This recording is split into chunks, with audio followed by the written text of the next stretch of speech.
তো গাইস দেখুন এই লুকটির কত বুদ্ধি, কিভাবে এই লুকটি মেয়েটিকে আই লাভ ইউ বলায়। আমি তোমার মুখ থেকে আই লাভ ইউ কথাটা বের করেই ছাড়বো। তুমি কখনোই পারবে না। বাজি? বাজি।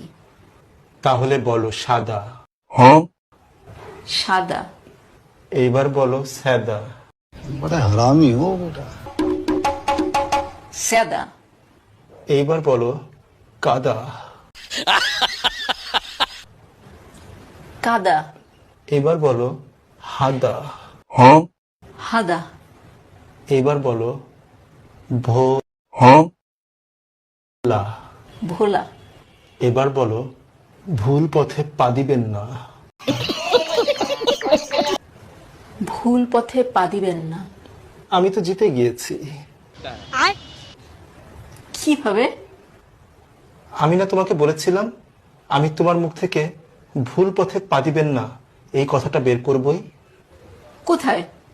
তুমি তো বলেছিলে আমার মুখ থেকে আই লাভ ইউ কথাটা বের করবে। এই যে আই লাভ ইউ কথাটা বের হয়ে গেল তোমার মুখ থেকে এইমাত্র, আমি জিতে গেছি।